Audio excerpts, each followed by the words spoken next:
11 weeks later, here we are, by Jing. I'm so happy I could laugh like Syl. Younger viewers / listeners have no clue what I'm on about. But the rest of you completely appreciate that. Welcome to 9 is 10. For quite possibly the giddiest I think the commentary's ever going to be, because this is my favourite episode of Series 1. Which is a bit weird, but I'll explain why as we go along. So I am joined by one of my favourite people of Series Earth. A man who has grown up with Doctor Who, absolutely adores it, has it running through his veins, and quite possibly has a picture of Perry tattooed somewhere on his body. Do you?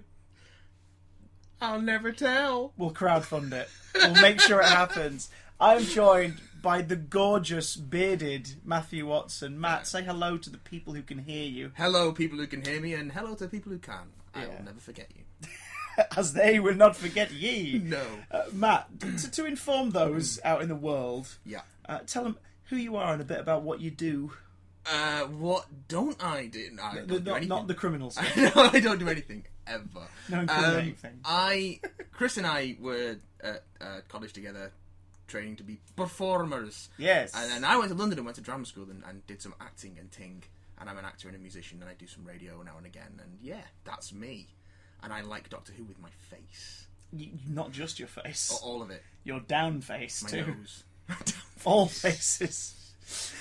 So, I thought, what a better way, because let's be honest, next week is going to get kind of heavy. We're going to get pretty sort of serious. The finale kicking off. The drama ramps up after a bit of reality TV fun. Totes emotion. So this week, let's kick back and have fun, Matt. Yeah. Let's enjoy. Yeah, this is a good episode for it, too. It's a good one. So, to set up this 45 minutes fun, yeah, I'm going to ask you some serious, life-threatening questions. Give me those life-threatening questions. When did you first become aware of Doctor Who? And who was responsible? Some point shortly out of the womb. My father... You were taken by the hand by Colin Baker, who carried you through the world. What a great mental image. I dreamed of you in the womb. He was just there. He was like, there. From Doctor Who to Doctor giving birth to a boy. He was colourful. You know, he had sweets. None of that carrot juice. It was before Mel met him. No, it was... I shall become a hermit. No, I'll become a general practitioner. Yes, this is a much better idea. Was Perry in the corner weeping? Yes, that's just the whole... I wanted to see the universe. Look at this lady. She gives birth, Perry. This is the universe. It's the miracle of life.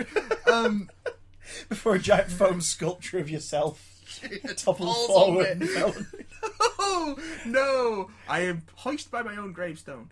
No, I was introduced... Grave foam. I was introduced to Doctor Who very young by my dad, through a mixture of VHS and occasional BBC repeats. Oh. I vividly remember as a child trying to rush home to catch episode 4 of Pyramids of Mars on BBC 2 on a Saturday afternoon and missing it. And missing the first 10 minutes and then getting home and watching it from when they're in the pyramid on Mars and it being very confusing. Because not knowing how they got from the Doctor being dead at the end of part 3 to then being on Mars! So yeah, that was weird. So I've just...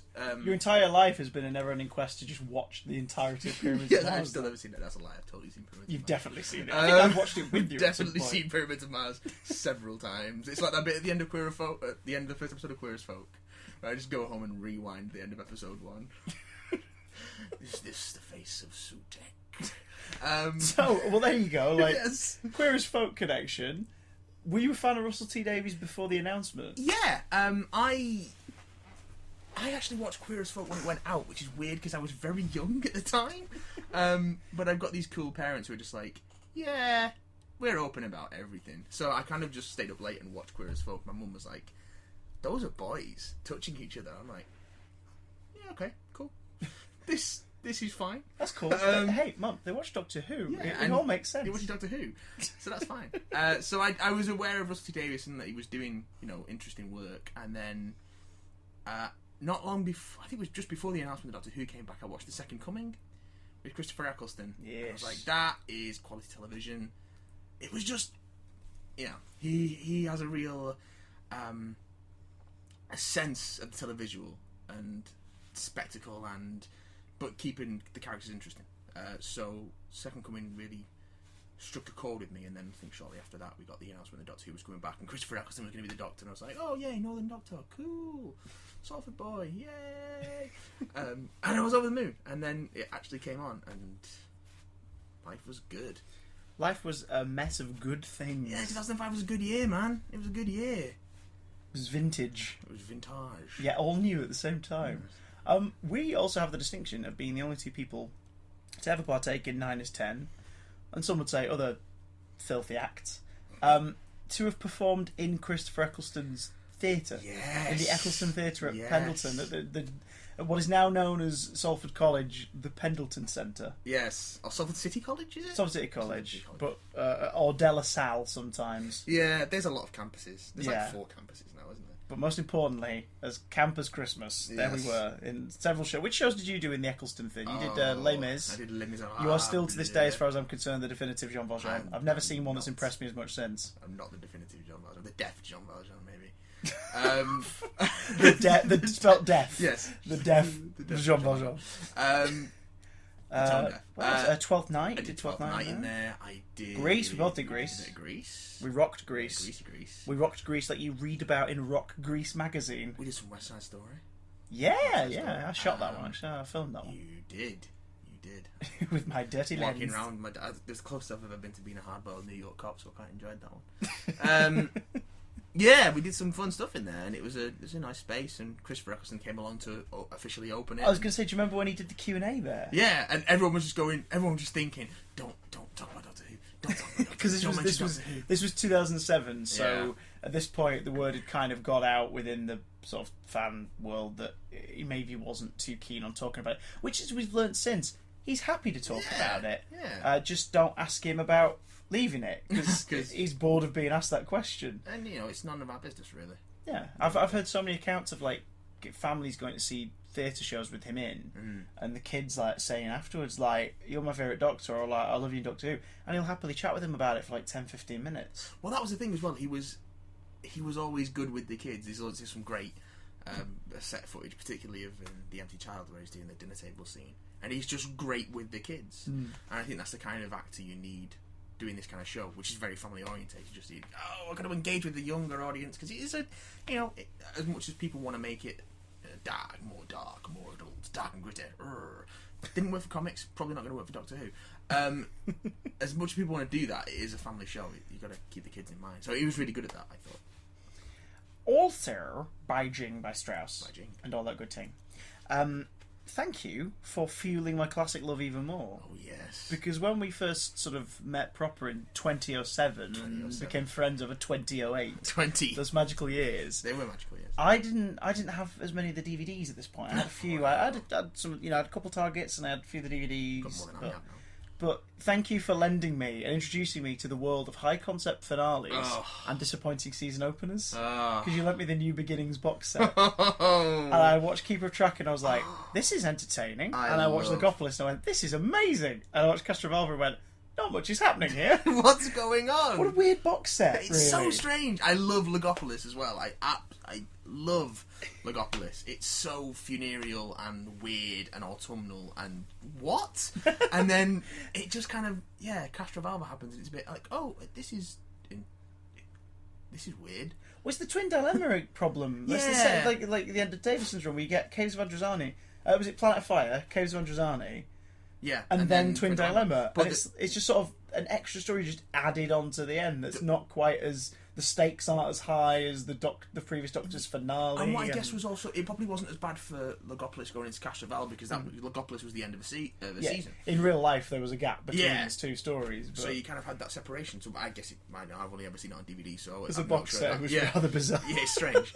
But then with Caves of Androzani, you had the end of Caves of Androzani, which is one of my favourite Doctor Who stories ever. It's just amazing. Die, Doctor! Oh my god. And then you just get the Twin Dilemma, and he's just weird and blonde and nasty to everyone. Strangling Perry. And... Yeah, and there's two weird children who are not great, and it's just strange. And that was at the end, and that was the end of the season. So it's just, you kind of peaked like 4 weeks earlier than you were supposed to.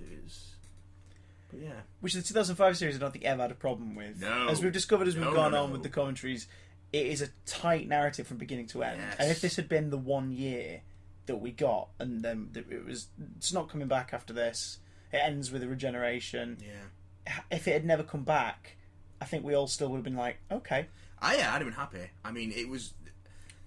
equally happy that it carried on, obviously, but like it would have been a satisfying way to wrap up, because we would have got one more hurrah, a batch of brand new adventures in the 21st century, and then the whole notion of the story goes on. Which the adventure continues, yeah, exactly. Yeah. If we hadn't have seen who we regenerated into, that would have been fun.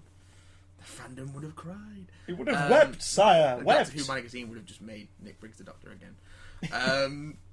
Yeah, because they did that. That totally happened in the comic was in the early 90s. They adapted like his sort of alternate version of the Doctor into the comic strips. They kind of did a swerve and a not really regeneration from the 8th Doctor into someone who looked a bit like Nick Briggs. I see. And in the comic strips, and the 8th Doctor comic strips were really cool. I think that whole period was like a nice, was really a sort of a golden age of creativity in the licensed material, because there was no TV show. So they kind of had to get weird. Whereas... Get freaky. Yeah, and then when the series came back... Dr. Freaky. He was Dr. Freaky as well. Yeah, he was a lovely, he wasn't a fighter. And yeah, when the series came back, it was a bit more, okay, well, we've got a core to it now. And what was really nice... Well, I mean, we'll talk about it a bit more when we get to the episode, is this hints of, like, there being a larger... story adventure, play. And what's going large story play, and also hints of more stuff going on between the episodes. But as I say, we'll see with that when we get into the episode itself. Oh, I'm going to give you a couple minute warning. Get it lined up if you got the DVD. You know the drill. Time code 000000. All the notes. If you're on Netflix or iTunes, get past the BBC logo, get to the blackout screen just before the first scene, or pause on the first frame. That's where you need to be. But first, where were you 2005? The year of our Lord. The year of our Lorax, 2005. Where were you as Rose was TXing? Which means as Rose was TXing, I was gathered in front of the TV in my parents' room with my old man. My mum kind of being disinterested as she always is, but then peeking over the top of whatever she's doing, because when the Doctor Who comes on, and doing a little dance with my dad to the opening credits that we developed when we were watching Scream with a Shulker on the computer together. Hey! Yeah. Although there was less buffering with this dance. Yeah, no buffering with Boomtown, because it was just pre-iPlayer, so we just like watch it on transmission, record it onto VHS. Yes. Those were the days. Do you think you still got them somewhere? Somewhere. I'm sure I've got Rose somewhere, complete with Graham Norton interruption. Yeah, that's still around, I think.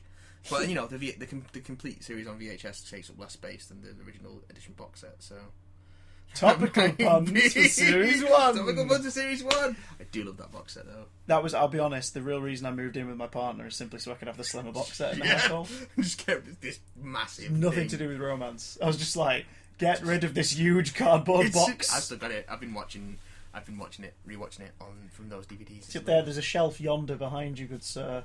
Behind a War Doctor is the Series 1 box set. It still resides in the house. Nice. Just tucked away like some kind of fiendish thing that must never be allowed out. Speaking of which, yes. the Slitheen return in this story. Well, in the singular. As we've yes. Although in flashback, this is what's beautiful. We'll kickstart in a sec, because what we're about to get is one of those things that I think only really happens in series 1 of the new show, where there is a previously on tag before some episodes, because this series kind of it works as one 13 episode run, but then it has these spin-offs. So Aliens of London, World War 3 and Boomtown can all be watched together. Yeah, nice little project. You can watch Empty Child, Doctor Dances and Boomtown together, because it's sort of like a Rose Jack trilogy before everything goes horribly wrong. Yeah, nice. You can watch Dalek and The Long Game together, and it's all about Adam. You can watch The Long Game, Bad Wolf and The Parting of the Ways, and it's all about the game station and the evolution of Satellite 5 and everything. Like there are so many extra 2 and 3 parters hidden throughout, and as we'll see from the beginning of this one, it opens with a previously all about Aliens of London and World War 3. Yeah, the series was really good in a way that we hadn't really seen in Doctor Who before. They toyed with it, particularly in Tom Baker's first season. Hello. Never really seen it in the way that it just keeps revisiting the same locations in different time periods, and seeing how things have changed and revisit. And it built a sort of continuity and a base for it, which we hadn't really seen since, you know, John Pertwee began with Tom Baker. So that was in the 70s, maybe 80s. Yeah, is it 80s? Oh no, don't get into unit dating. Let's not do that. Day of the Doctor dared to go. Oh no, make a no! reference Why to did it. you? Why?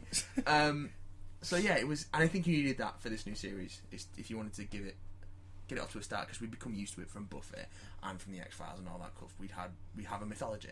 And this is more... To our younger listeners, Buffy and the X-Files were these ancient shows that existed many years ago. Buffy is. I know, it's weird. But we've been saying recently, there are people who've grown up without Doctor Who ever being that thing that wasn't on telly anymore.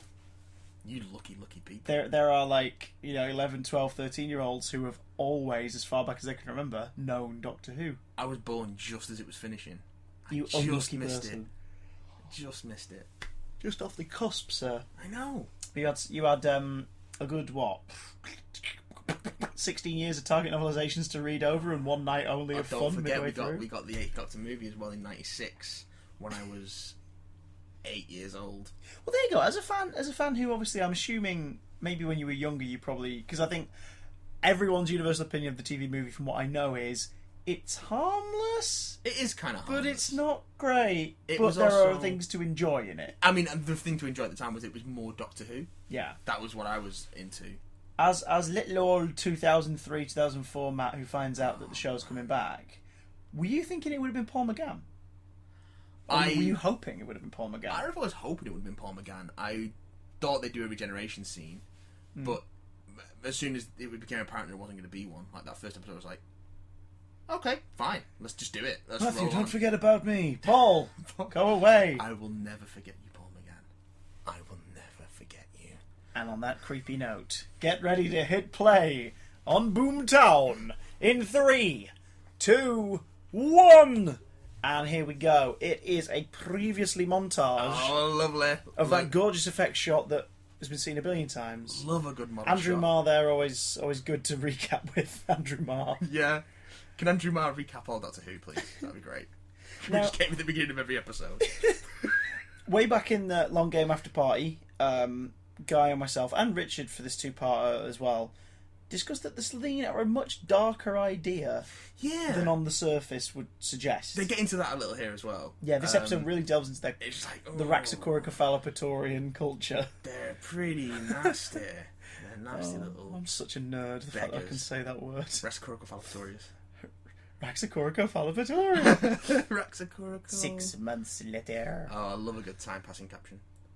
This is a really nice shot as well. Yeah. Very kind of, and that sounds weird, this makes me think of Unit here, this makes me think of Third Doctor. It's all the wood panelling. It's all the wood panelling and red chairs and... I was and gonna people say with mystery glasses. hidden within an Earth government, but wood panelling actually, yes. It's all the wood panelling. It's either Unit Story or Season 12. You'll stop it. But yeah, I mean, I like the fact that Time Preserve Mystery, but you know that voice straight away. There she is. That's good. I've just noticed a Fabergé egg in the foreground. Oh no, is that an air freshener? Is that a desktop air freshener? I think it's an air freshener, but it looks eggy. I was going to say it's either foreshadowing the egg later on, Yeah. or even better than that. If it is an air freshener, brilliant. It means she's taking precautions so that people don't comment on how much she burps and farts. Yes. That's brilliant. That is a there's nice bit of set dressing. And there's lots of green as well. Oh, She's got a very green air as old Annette. Annette Badland is fabulous. She's amazing, and She's particularly in this just role. Brilliant. Because she is so cuddly. She's such a lovely person. So to see her take on roles like she did in Bad Girls, for example, Yeah. and in this, it's scary to see somebody that lovely being that opposite. Yeah. Being complete opposite to that. I mean, it tends to be the thing that Don't! really nice. Nice Simpsons reference. Oh. Oh no! Whoa now. And already, that Slovene is more intimidating because it isn't CGI. And I love that this new series kind of kept the thing from the classic series of the cliffhanger, title thing. Yes. Well, that's what's beautiful too about the new run. A lot of they call themselves purists, but if they were, they'd enjoy the whole thing. A lot of people who sort of dig the classic run a lot more than the current era Always complain about the lack of cliffhangers. There's not as many cliffhangers. You Not get as one many in the parts, first but 10 you get minutes. you get one every 5 episode. minutes even. Apart from Rose, I think. Wow. I think it's the only time you don't get one, but that's because, welcome back. Yeah. Here we are in Here. Cardiff. Oh, I love Cardiff. Mickey! Cardiff. Mickey the idiot. I love Noel Clarke as well. Just cracking guy. This is the best Mickey episode. This is where Mickey sort of comes into Yeah. sort of character territory rather than, potential for gags. I mean, he obviously gets a lot of stuff to chew on in the Celine two-parter. Yeah. And that's what Russell T was great at. Was just characters. All this foreshadowing. A year ahead from now, we're going to be spending a lot of time on this spot. I don't think you're a real captain. Who the hell are you? Captain Jack Harkness. No, you're not. You're the bloke who used to present on Live and Kicking. Oh man, Live and Kicking. I remember Live and Kicking. I love Flirty Doctor. I love Flirty Ninth. Flirty Nine's about that grin as well. It's so goofy. He's just so blasé about everything. But he's so flirty, but you can see the jealousy creeping in here. As we say, over the course of the series, you can kind of see him getting a bit of a crush on Rose. He loves her in a sort of more paternal way, dare I say it, at the beginning. Yeah, kind of, I guess. But as the series develops, she's not the person who's kind of reawoken his, reawoken what he's like. She's sort of become the woman he's obsessed with, in a way. Yeah, it's his, bringing him out of his funk, so to speak. And he got the funk. He has got the funk. He got that underwater funk. As you saw in the Doctor dances, he's got funk. I can remember. I have to remember how to dance. I wonder if that light's got anything to do with anything. No, he just likes wearing blinking lights on his head. Hello. And here you go, another two-parter. You could watch Unquiet Dead and Boomtown. Yep, the nice little duology, and it's one of these things of Doctor Who's a show that's so fluid about continuity in history, and people get so worked up on it, like things with the 13th generation limit. But then Russell T Davies here has just introduced an entirely new thing of the TARDIS needed to refuel, and you just go with it because that's the kind of show it is. It's got continuity and it's got history, but it's also flexible and free and wonderful. And Do you want to know my sad little theory? yes, Because I remember watching this originally thinking, why does it need to recharge? Very 2005. I kept wondering, why does it need to recharge? And I thought, well, technically, not only is it's getting on for 1,000 now, or as we find out later, he seems to forget his age a lot. It's probably already about 2,000 years old. He's probably about 2,000 years old already. Depends how much of the 8th Doctor novels you take into account. Oh, and also the fact that if you believe all that, the 9th Doctor and the 10th Doctor only live for about 3 or 4 years between each other. Yeah. I think that's what was quite nice. Again, skipping ahead, Day of the Doctor. I quite like the fact that the 11th kind of says he's like 1,200 now, or maybe I'm older. I don't really keep count. I like the idea that he probably doesn't actually know his age anymore, because you wouldn't. He doesn't have a linear calendar. He doesn't age normally. He just runs around all the time. He doesn't keep track. Walks in eternity. He does. Oh, I know you're a time lord. But the TARDIS is knackered by now. Yeah. And also, correct me if I'm wrong, aren't the TARDISes originally powered by the Eye of Harmony? Let's not get into the Eye of Harmony right now, because there's one in the TARDIS as well. No, the Eye of Harmony in the TARDIS is a passage/gateway to the Eye of Harmony. Let's pretend that's what that is, that the TV movie isn't more complicated. The Doctor's half human. No, he's not. Or is he? Gloss over Eric Roberts and his wonderful robes and ask, how will she become mayor without having any pictures taken of her? That's a very good point, actually. I mean, this is definitely in the days for personality politics, one would suppose. Great love foreshadowing here. As long as I walk upon this earth, no harm will come to any of my citizens. Oh, she's a very big fan of using exact words. Yes. Love a good architect. Oh, here we go. This delivery. Believe me, it will glow. Oh, she's fabulous. Just so wonderfully underplayed and yet so scenery chewing. It's like all you need is a Dutch tilt. Yeah. And a bit of and she's sort of essentially like the less camp villains from the Batman TV show. Can we get a moustache to twirl, please? Can I get a moustache? Oh, what? No, we'll put it on in post. We'll put it on in post. Yeah, it's fine. Brilliant. I love it. This is darkly comic as well. This whole episode is kind of blackly funny. Oh, this is so great. Something written in Welsh. Excuse me, that swimming pool was put out to natural wear and tear. Well, don't. Yeah. Raining. Visibility was low. I possibly couldn't see. It's just. Oh my gosh. Icy Patch. He was decapitated. It was a very icy patch. It was so icy. Darker and darker. But I love that. I want to see these incidents. Like, It'd be great. I kind of like the fact they don't show us, but you could imagine another director suggesting that we just have flash cuts to these other things happening. I just love a little montage of Margaret Blaine just offing all these officials and then just coming out, just peeking out from behind the wall with a little cheeky grin. Oh, she's so great. Because she's not really doing much, but she's so... Oh, she just oozes sort of quiet menace. You look at her and you can feel the big green snarling creature underneath just getting ready to, like, gobble her up and get rid of the evidence. Like, you just know it's there. And on the surface, this pleasant smile, but the eyes are just saying, I am going to murder the living hell out of you. Because you do get people who overplay the villain and just go, but she's just very... My name is Max, being one of them. Yes. I like Max Capricorn, but maybe more as a Doctor Who the animated series kind of villain. Yeah, he's a weird tank-looking dude. Yeah. Head in a tank. Always fun. This blue light thing is weird. There's blue light everywhere because I'm unzipping. Why? Oh, public buildings always have terrible lighting apparently, because no one notices. Oh, just another note as well. Here's something for you, which I'll elaborate on in a sec. This is the last time we see the Slitheen. I think this is the only CGI shot we see of it all episode. These shots here, because we see it as a suit in a moment, and then after this, all we ever see again is the arm.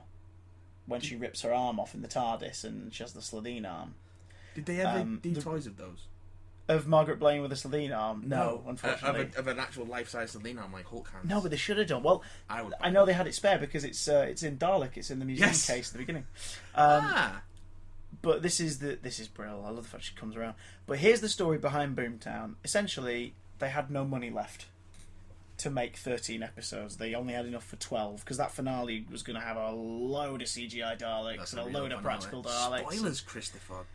Well, if you've not watched it in the last 10 years, listener, then by gum, pause this and go out and buy the box set. One can't be expected to watch all the television out there. There's a lot of Coronation Street. Oh, God. This is technically a prequel to Coronation Street. Yes. Considering Phil Collins was working on this. Phil Collins. What you need to do is watch series 1 to 4 of Doctor Who and then start watching 2008/2009 Coronation Street. And you get the complete story. There's the other unofficial two-parter. They're moving into it. It's just...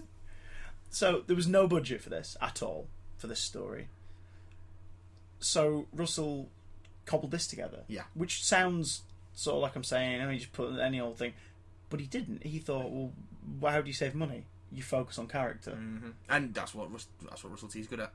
He's really good at it. And he takes a boohis villain from earlier in the series, who was a lot of fun to watch, and kind of makes you care about her. Like, Margaret Blaine's kind of in the same camp as, like, Alex Delage from Clockwork Orange. Like, you know, this isn't... Or what's his name? Patrick Bateman in American Psycho. Like, they're a bad person. They are a bad person. I would argue that Margaret's certainly not in Patrick well, I don't know. We've not seen what she does as a Slitheen. I suppose. Like, she could rip people to shreds and leave them in alleyways, and dance a lot she's crying in a toilet. and dance to Hip to Be Square. But it is Hip to Be Square though. But hang on. This is just John Barrowman telling a story. This isn't actually in the script. They were just recording during lunch, and then this happened.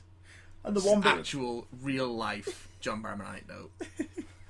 Tusks, and I mean tusks. I mean, he does mean tusks. But yeah, this is like, as I was saying before, this is the reveal that is the feeling that there's more in between the episodes we see on TV, and these guys have already got history together despite only meeting last week. Well, this episode also confirms that the books happen Yeah, as because well. we get a mention of just to see her. Just to see her. From I have read that book. From The Monsters Inside. Yes, I read those first 3 Expanded Universe books, and then I just didn't get time to read the rest because there were so many. There were many, because there was 6 for this run, but they came out. Like I think 3 of them came out during the series, and 3 came out I think sort of toward the end / just after. Yeah. And then we got a bunch of tie-in stuff like guidebooks and annuals and stuff like that. But then we got a load more books. They just started pumping them out, and they came in groups of 3 as well. Order, sir. Love this. What a big head turn.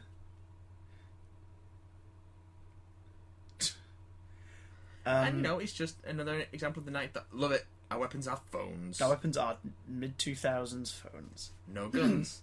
I unapologetically fancy the pants off of Billy Piper in this episode. I don't know what it is. Only this one? Yeah, well, one? All of Series 1, I fancy All of Billy them. Piper. All of them. But, that was the joy of it. I mean, as a teenager watching it, she's like, oh, she's like every girl I know. Well, not every girl I know, but... She's like every time-travelling She's like every... East London girl I know. But no, she was like, she is like a young lass. And she was relatable and real. And she wasn't someone, put with trying to do an accent and being weird or being, just like being... It's weird. Russell made me go to all the interviews talking in my Rose voice, and I had to pretend it was my actual voice. This poor boy, not even old enough to shave.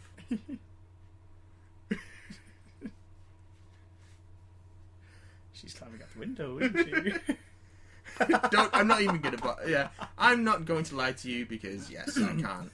Because the way she's reacted to you, you're probably a very dangerous man. So I'm going to do whatever you say and let you go through the door. But then this happens. This is brilliant. Brilliant. Not the crashing him on Mickey, but this. Leave her alone! Like he has a panic and goes, I should probably protect her. His unrequited crush on the mayor. The beauty of Captain... Oh, the parallels of this are brilliant. The beauty of Captain Jack is no scone suffers. No scone left unturned. Whereas Mickey gets his foot in a bloody bucket. That's just Mickey all over. That's why we love Mickey. But I love the balance of this. It's been darkly comedic, a little bit goofy. Now it's like full-on Scooby-Doo right now. It is. And then after this...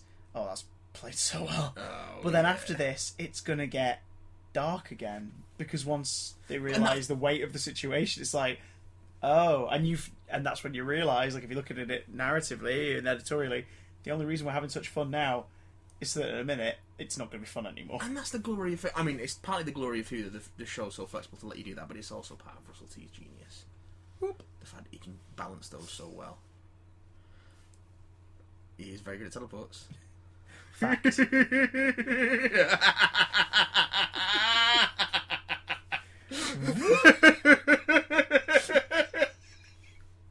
I love it. It's just a great, lovely little gag. But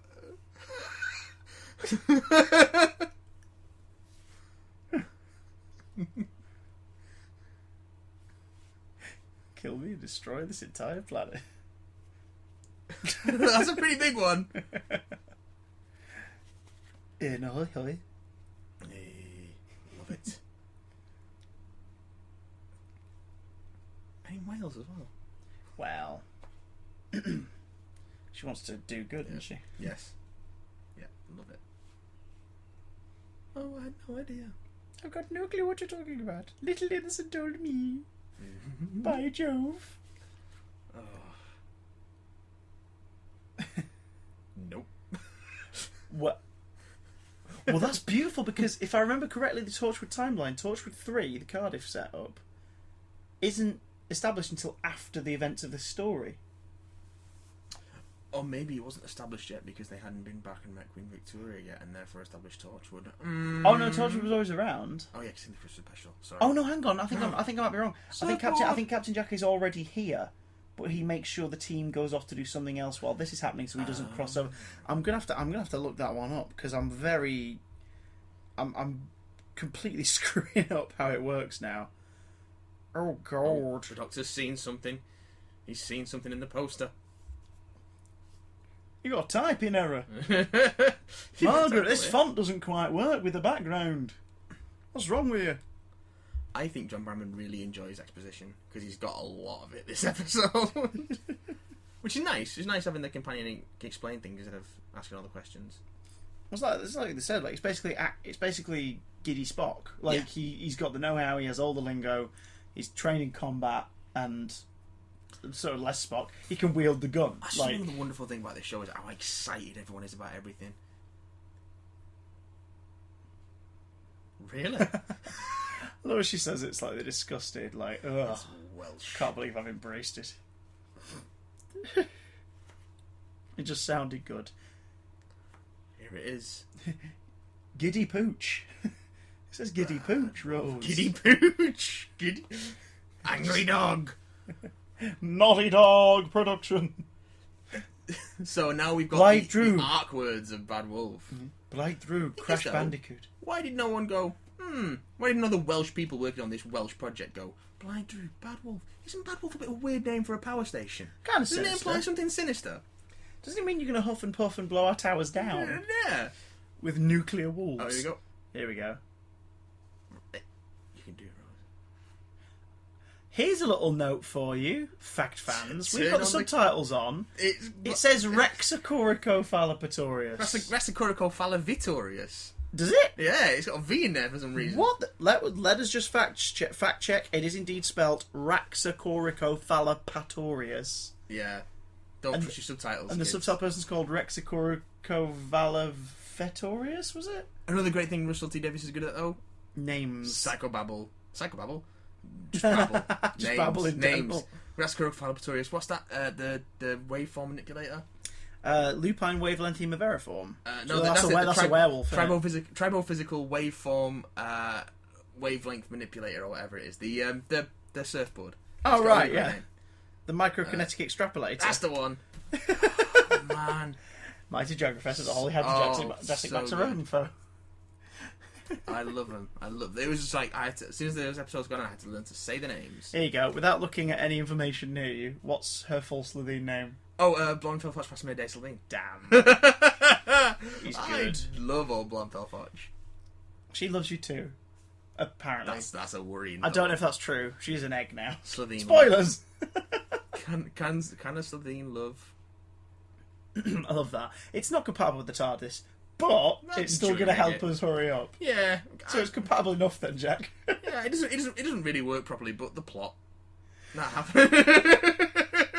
It doesn't work, but plot. But the plot. Which is fine. You just kind of have to take a pinch of salt with sci-fi stuff and go, this is silly. Okay, let's enjoy it. See some heavy moralising coming out here. She's kind of got him in a corner as well. I don't know what I'm more appalled at. The idea that it's no longer so black and white and that we're all having our expectations challenged. Or the fact that director Joe Ahern let that monitor have a graphic that was still. We have to have moving graphics. I mean, he may have given us the finale, but there's no excuse for that. Yeah, quite. Come on, Joe. Come on. Bloody hell. Standards. Get the continuity girl on it. Old Well, no one can continuity look me in the guys, eye. 21st century. No one can look me in the eye because she's looking at the floor. Oh no. Look at that. Come on, Mickey. You can do it. You can do it. Oh, I can't do it, Mickey. Mickey. Come on. Rose? Rose. Oh, Rose. Chicken. Oh. Oh, the doctor. He's just checking Twitter.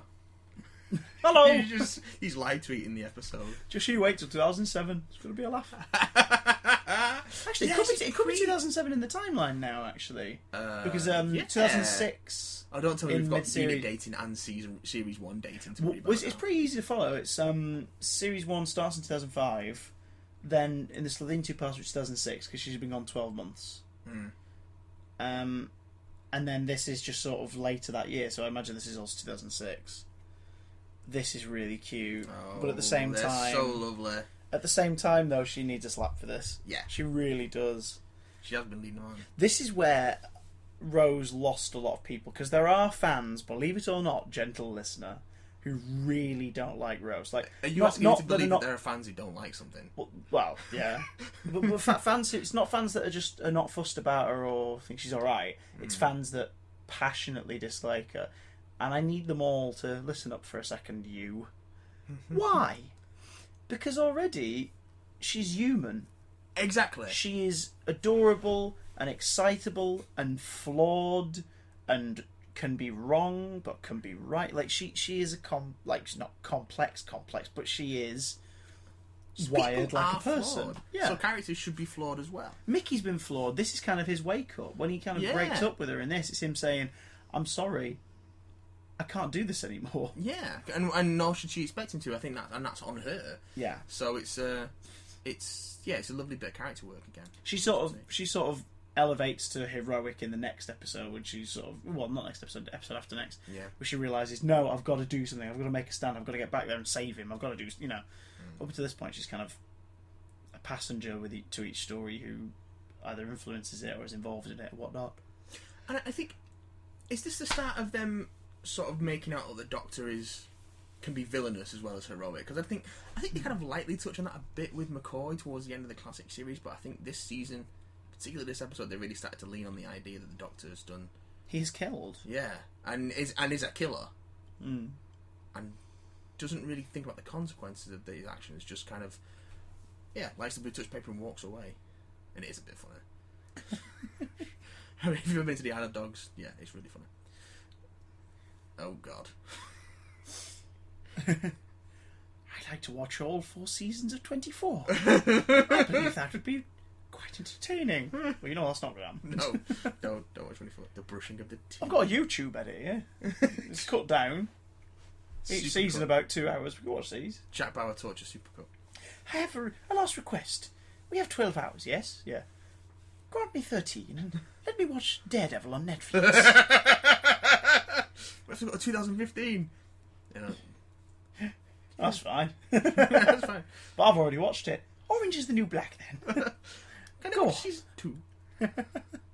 That's when things really kick into gear. This is such a scary notion. Loving that lighting as well. Just bathed in this turquoise. Yeah, the team who do like the colorization on this series and everything, who work with the light, the AD and everything, the assistant AD and everybody. Good God, they make this series look gorgeous, and especially with the TARDIS in this series, the different lighting states for it. Yeah, just the set in general. It's got this lovely gold and warmth, earthy of all the coral, and then these lovely blue. You can kind of see a light inside the coral at the edge as well. It's a lovely glow to it. It's beautiful. I have no idea how much that is. That's just a number. 10,000 what? Kinkiest line? No. Works for me. Oh! Mrs. Love it. Badland. Love no. Love her. They got a little date. Let's go to Cardiff Bay and have some steak and chips. See, I've only been to Cardiff stuff. a couple of times, but I've never been to Cardiff Bay. Really? Yeah. We need a day trip. Well, last time I was in Cardiff, I was doing a radio experience, job. So I was in a town centre, but I didn't get to go to the Bay. And they were filming the series finale of the last series of Doctor on the day as well. I didn't get to go. Did you get a selfie with a Cyberman? I didn't get out of the studio till gone 5 o'clock, so I couldn't get over to the Bay in time. Darn it! Everything closes at 5 in Cardiff, so this episode's a lie, really. I've eaten in this restaurant. It's lovely. I didn't have the steak and chips though. No. Yes. No, it was like, I'm going to eat while I'm here. Oh, let's eat over there. I think I was there for a shoot. And I just went, do you want to eat in the Bay? And they're like, yeah, so let's eat there. They were like, oh, is it good? I went, yeah, friend goes here a lot. Friend who lives local. He said it's great. In reality, I was just like, I just want to sit in this restaurant. Just sit on that table. And poison my fellow diner's drink. This is very Princess Bride.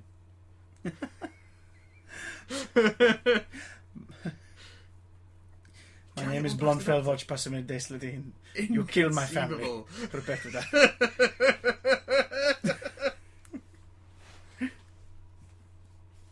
He knows everything. Do you know, for example, that when we're taking our suits off for CGI, but when we get them off, we're practical. He's obviously read up on them. That's what's inside the menu. Yeah. He's picked that restaurant because it's got a guide on how to dine with Slitheen. How to dine with Slitheen. Not just Slitheen, Rax for Victorians.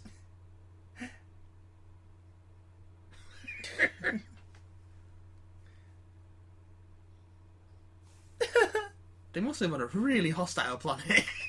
Love the little tongue. He does like steak and chips. By Jove. No, he doesn't. You don't. Doesn't. You hate it. I love That's a steak. lie. You love steak and chips. I love steak. You're a sane man. That's not to say people who don't like steak aren't sane, but you are insane. I love how Rose is doing this thing of people who travel a lot and just boring you about all the holidays they've been on. Yeah, when I was in Prague, darling. Just the worst. I hate that. Speaking of just, have we just had the Just to See a reference? No, did you see a reference was earlier in the TARDIS? Was it? When she got a passport, she was like, "It's alright being on Just to See Her and a glass pyramid of Kunlun or whatever." Of Kalimalu, Kalimale. And a girl in Kalamazoo, zoo. Oh, Kalimalu. Look at me, I'm Railington. Oh, Kalimalu. Bombshell Mickey dropped there. Trish Delaney. Just in case you didn't know who Trisha was. Oh, Rose! Get those claws back in, lass. Handbag down, madam. She's not happy, is she? What I love about this is he's probably not actually seeing Trisha Delaney. He's just saying it to sort of be like, see, I'm doing stuff too. Mickey's too nice. Mickey's too nice for that. Love Mickey. Now this is dark. This is bloody dark. Ugh. Strip away the skin. Ugh. Oh, Margaret, please. We're about to have steak and chips. Oh, God. Good point. Yeah, there's some lovely moralising here. Is it lovely? You mean delicious? Yes, delicious morality. Some spurious morality. Because Pip and Jane Bacon in Britain! No! Disguised, using a pseudonym, Russell the and Davies. Russell the and David. Pip and Jane Davis. But yeah, and again... Now that's brilliant. Like, there was a real Margaret Blaine. Look, you're going to die, but you chose the thing. You chose that path. That's what you've got to answer for. That's how you're going to answer for it. And you're speaking... I mean, that's great. You're speaking out of a dead woman's lips. And is this even the first skin suit she's worn? Probably not. Because don't forget, we have a couple of swappers over in World War III. Oh no! I suppose. Yeah. Poor Mickey.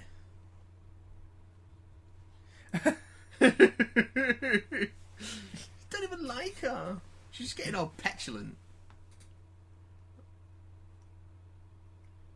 And there it is. Mm-hmm. You tell her, Mick. You tell her, Mickey. It's always all about you, Rose. Literally everything is about you. The entire first season of the show are about you. She's selfish and she's self-absorbed here. She's forgotten about her life at home. Really, she's not thinking about it. But let's be honest. A lot of us would probably get distracted by the things we're seeing and the places we're going. And she's what, 20? 19? 19, yeah. She's 19 years old. So, she's perfectly in character. And that's another thing, Russell T Davies understands young people in a way that a lot of writers don't. That's why this series worked so well, because he got it to appeal to a family. And he's worked a lot on children's TV as well. Just after this, of course, he did Sarah Jane Adventures. Oh, yes. Just lovely. Lovely little show. There's some gorgeous delivery here from Eccleston. It's beautifully done. He spends a lot of this episode just listening. Well, that's a nice, really nice performance. It's just quiet. It's just reaction. I mean, half of acting is real. He's a subtle man. These scenes in the restaurant are just so well played. And it's great seeing Joe Ahern direct this week, and next week it's fast-paced Channel 4 style editing, and then like battle scenes the week after. And it's it's like I say, it's the flexibility of the format and what you can do with the show. But yeah, you get two good actors in a room, get them over a table. You've got riveting television. You don't need all the whiz bang. And this is why this is my favourite episode of Series 1, bizarrely. Yeah. Because I just love watching everyone play off each other. And I like how this is where the consequences of the companion story kind of comes into play a bit more. We see it, obviously, in Aliens in London. Mm-hmm. but she's got him pegged. But like seeing what it's done to Mickey and what it's kind of done to Rose as well for the worse. You can tell it's intense because it's really close in. Interesting about the focus, isn't it? We're watching this on the DVD copy. Those who have the Blu-ray, it might be upscaled. Not sure. Don't know how that works. But it's a soft focus beyond like the nose for each of them. I think that'll be. There's one more lighting choice in it, but it's. That'll be still on the Blu-rays. Well, the Blu-rays will be from Film Master, but this will be upscaled. But I think the Blu-rays are just upscaled from the original masters because I don't think they shot it in HD until Pioneered. Which is a glorious HD debut. Glorious. Now this is nice. Spot the reference to a classic story here. What's that story? Name that Pokemon, Chris. I can. Venom Grubs. It's the Web Planet. Oh, Web Planet. Love the Web Planet. Boom It's ting. so bonkers. It's wibbly wobbly bonkers. And the Web Planet was one of the stories that Jurassic led Park moment. writers in the expanded universe to start introducing H.P. Lovecraft's Cthulhu mythos into the expanded universe by making not the Menoptera, the What's big it baddie called? in The big Web globby Planet. thing that has sentience. Yeah, he was one of the What the hell's Cthulhu it monsters. called now? The Animus. Yes, and then the Great Intelligence was one of the Lovecraftian monsters as well, and yeah, so that was weird. Web Planet's an interesting story. Weird effects. Yeah. People wandering around in butterfly costumes, but it's it's quite fun. I quite enjoyed it anyway. Uh-oh. Oh my goody aunt. That's a tiny rainstorm. And here's where the small budget of the episode goes to these effects. Hang on though. If the TARDIS is on top of the rift, why is it opening above it? Hang on. Yeah, no, it's not. It's the energy of the rift being drained into the board, isn't it? Well, Margaret's going to explain it in a moment. While There's something happening. explaining it while doing something that we all do to concentrate. Using our alien arms to strangle a 90s pop star. Which is how I usually used to revise for exams. What was your favourite 90s pop star to strangle? I'd wrap a mandible around H from Steps' neck. And just throttle him a bit. Oh, poor H. I'd grab the entirety of 911 in a tendril. Just shake him. I'd get E15 and I'd Bewitched. just put them in a bag, tie a brick to it. If Bewitched were in there, well, I had my vines flailing. They were doomed. No, not Bewitched. Or the whipping boys of the scene. And we've just lost about 10% of the people who are still here. C'est la vie. Never mind, Cardiff is going to open up the planet. Here we go. Slimline Sladining. But does that mean, did she just tear the skin suit or does it have zips everywhere? I think it means she ripped the arm off, yeah. Because you sort of make you hear the sound like the... So it's not like those trousers that have zips on the knees? No, I don't think it's like the 3/4 length short combos. Give me that circuit board. Now here's something. Circuit board, yeah. During Poor series Mantos. one, there were a lot of tie-in websites and little website Yep. features, and especially from the games. I think from the first episode onwards, there was a game tied into every episode on the Doctor Yep. website that I think was joined with the CBBC website as well. It was like a, come on kids, play a game about Doctor Who. I spent a lot of time on the website during those first 2 seasons. Which game did you play the most? Because I'll be honest, me, it was this. Where you surfed as a Thaleen. It was sort of an alternate ending to the episode. It was if Margaret had won. Pretty great. You're surfing through space debris. It was so much fun. I played the Dalek game a lot, but yeah, this was. That was great because that was a strategy game, wasn't Yeah, it? Like, it was kind of like. You had to get out of Van Statten's top-down base. Dalek shooty business, sort of. Dalek with its top down. Indeed. Indeed. Play Dalek. But yeah, the fact that they did them was cool. The fact that the BBC were, in 2005, were like, we're going to have all this content on our website, and we're going to do loads of cool stuff. They really put their faith in this show, and it paid off. I mean, when you got a good writer, did. You had a good team. You had a good team, you had good actors. Of course you got a great show. Now, here we hit the Deus Ex Machina. Deus Ex TARDIS. This also divides a lot of people. But considering Yeah. this is my favourite story, I will defend this. I shall tell you why. Tell me why. It I'm is- going to play devil's advocate. It is setting up for what happens in Parting of the Ways. Yep. Some This has to Chekhov happen action. for Rose to know that the TARDIS can be accessed. But why does it happen This in the first way. place, Christopher? Because the TARDIS, as we know, is a sort of quasi-living being. Quasi-live. Quasi-live. The TARDIS is Saran Jones. And it is about to be ripped to pieces. It is. So what's it going to do if it can? Normally, when it's about to get destroyed or attacked, the enemy isn't in the console room. No, that's This true. is the one time that we're able to see it defend itself directly against the threat. You right where I want you. Now look at me Christmas lights! Look at them! But it's true though, isn't it? Like, I don't think Yeah. it's ever had to fight off an enemy inside the room itself. Well, only that one time when the Doctor shot a Cyberman. yeah, but, Turned but, off its state of grace. but then even then you've got that, you've got like the Master's been in the TARDIS as well, hasn't he? Like a few people have been in it. I'm fiddling around all up in your TARDIS. getting up inside your space capsule. Oh. Fiddling with your Type 40. But this is the first time the TARDIS itself... Oh, that's Oh, grim. hello. That was nasty. But this is the first time the TARDIS itself is being threatened and can defend itself from the inside. Yeah. So I'm fine with it, because it's not necessarily Deus Ex Machina. I mean, obviously, narratively, it is Deus Ex Machina. Yeah. But how do we know that it couldn't have done this all along? And this is just the first time we're seeing it. Yeah, and it's like I was saying before with the refueling thing, it's one of those shows you can chuck a new bit of lore in or a new bit of backstory and you just kind of go with it, because that's the kind of this show. It's a fluid show. It's not, it doesn't have or it didn't until I guess this came along. It didn't have the continuity Bible and the showrunner guys that things like the X-Files and Star Trek have, where everything's got to be, there's a manual. There's no Doctor Who technical manual that there wasn't when this came out anyway. For those younger listeners, Star Trek is not just two films Stop by J.J. explaining Abrams. what Star Trek is. also- People know what Star Trek is.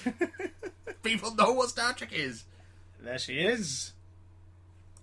I'm going to say this. They've released the cubes from Doctor's Wife. Why is there no They have Margaret released Egg? Cybermats from Closing Time. They've released goddamn every Sonic Screwdriver variant there has ever been. Where is our Margaret Blaine paperweight? Oh, yes. I would love that. I would buy one of those. I would buy two of them. I would buy at least 3. No, I'll buy the one. Stop trying to one-up me, Chris. I would buy the one. I would introduce a younger relative to this series of Doctor Who. I would watch them get enthralled, and then one day I would just leave it sat in the kitchen somewhere on a shelf, just to see if they clocked it and looked frightened. Mazel tov, it's a Sabine. Now you are a man. Now this is really, really sad, because he's walking away from her. He's like, no. Don't do it. Essentially, Mickey's doing a Martha before Martha does a Martha. I'm walking away. He's like, this is bad for me. I've got to go. Trouble in my life. I'm walking away. Although, I will say this, he's got a long journey home, because it's like 4 hours to Yeah, London. like, go to the station, Mick. Go on. I've got an open return. That's nice. You could get a lift in the TARDIS. Nope. Take 5 minutes. Yeah, but then it ended up in like the year 3012. Not much has changed, but the train tickets are still the same price. But No. then again, you can see he's kind of forgiven her, or he's still smitten by her in Parting of the Ways, because he comes running around the corner when he hears the sound of the TARDIS. Yeah. He legs it. He's like, "Oh my god, she's here! She's here!" No Trisha Delaney to be seen. Not a single ounce of Trisha Delaney, Well, she didn't whatever feel that way. size she may be now. Rose and Aw. a claws. Billy Piper. Billy Piper. But that's the thing. It's like, she gets to start again. She's like, that'd be nice. And it's like, oh, are you regretting this? Well, no time to think about it, because we're getting whisked off to Big Brother Land by Jing in a direct adaptation of George Orwell's novel, 1984, featuring booby-clad Trinity and Susanna robots. This is an episode. This is how you date this show. It's by the pop culture references. Well, Remember when Big Brother was relevant? That was 10 years ago.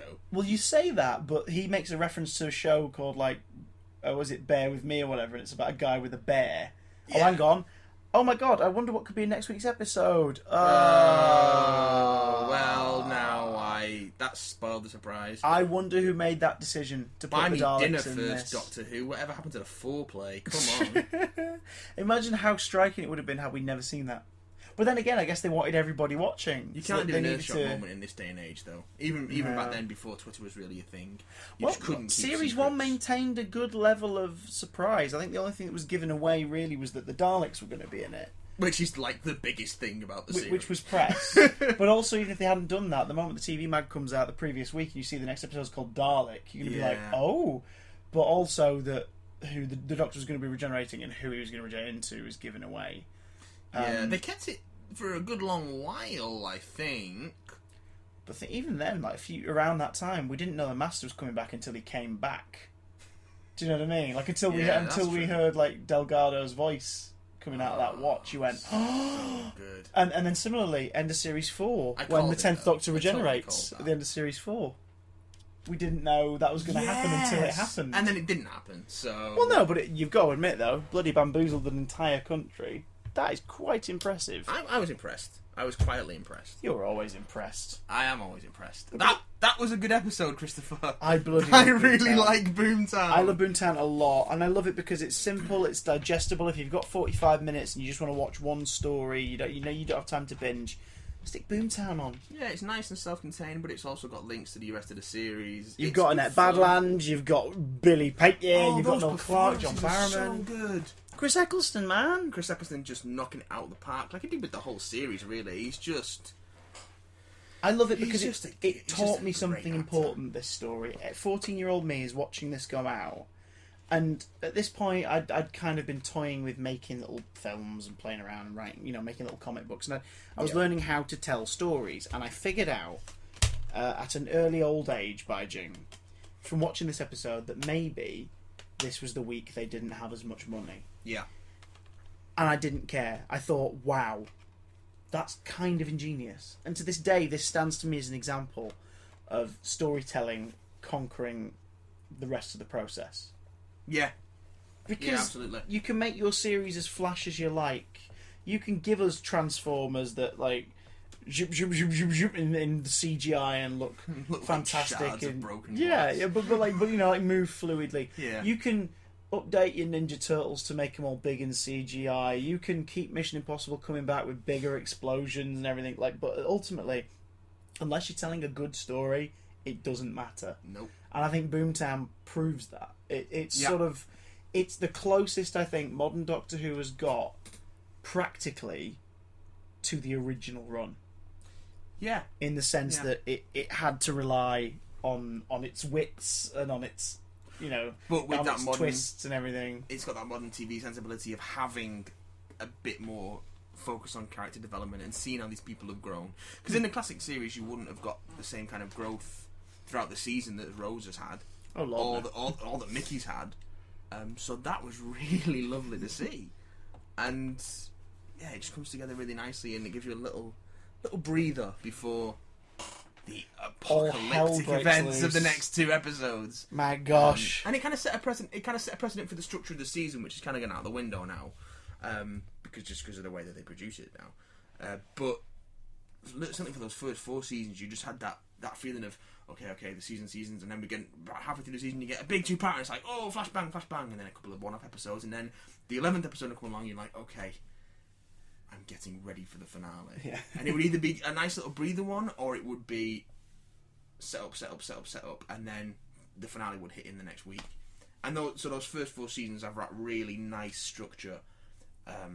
So it's not just about and again, Russell T Davies, because he's a good writer, he knows that when you're telling a big story across 13 episodes, the structure's not just about what it is across that 45 minutes each week. It's about how those 45 minutes each week are spread across 13 weeks. And that first season does it so well. So well. Couldn't have asked for a better comeback, really. Beautifully put, sir. And beautifully sounded with your vocal pipes. My vocal pipes. But if people wish to see your vocals written up in textual ways, where may we find you on the internet, Matthew? On the internet, you will find me on Twitter at the Matty Watts. That's What as in James Watt, not what as in what the hell are you talking about, man? Who's James Watt? Read the history book. Steam trains. Kids today. I love how you take me with the history books, but you're still kind of explaining it anyway. Yeah, well, you have to these days. You have to. You'll find me on Twitter there. I'm working on some projects that I'll be doing soon, hopefully over the summer, but I'll be announcing them on Twitter as they come along. So, and if you occasionally are listening to something on Radio 4 and you hear my voice in it, yeah, it's probably me. I've done a lot of radio work for BBC, so look out for repeats of radio plays from the last 2 years. You might hear me. What everybody's doing. Yeah, all the kids are doing. All the kids are doing radio plays now. Everyone loves Radio 4 now. That's truth. Yes, but anything I am doing will be on my Twitter. So head yourself on over to Twitter and give yourself a read of that. Grab your posse and let's ride on over. Let's mosey on over to @the Matty Watt. Yeah, do it. Like yesterday's cowpoke. Do it. Just go to Chris and look at his followers. You'll find me. And a bunch of nutters. We have conversations. Matt, thank you for joining me, you handsome git. Anytime, Christopher, you wonderful cherubic man. We're going to go away now and convince ourselves to watch an atrocious sequel to something. We need to have a bad movie night soon. Yes. We should do some bad movie commentaries in the future. Yeah, I would be up for that. Get Charles involved. Charles would definitely be up for that. Hi, Charles, by the way. Hi, Charlie. Charles, my old housemate. Hi, Charles. Waiting an entire hour and 5 minutes to get a shout out. Sorry, Charles. He's about to be on a series in BBC One. He'll be fine. He'll be fine. He'll be fine. He don't need us no more. He don't need us no more. He's about to hit the big time. He's had a screen at BAFTA. Come on. Damn him. He's been in Bulgaria doing a movie. Well, nice. we'll still drag him back down to our level for some commentaries. I don't think we need to do much dragging with Charles, to be fair. I love you, Charlie. Coming soon, some filth from our mouths. Some filth. But also coming soon, next week, Thursday, the beginning of the end. Join us for Bad Wolf. I'm going to join him. Until, we shall join together. Well, not on the podcast, I'm just going to listen. Yeah. Who's the guest going to be? I know who it is. I've already recorded him. We'll never tell. Because I gave you that super injunction. We shall see you next week. Goodbye, my dears.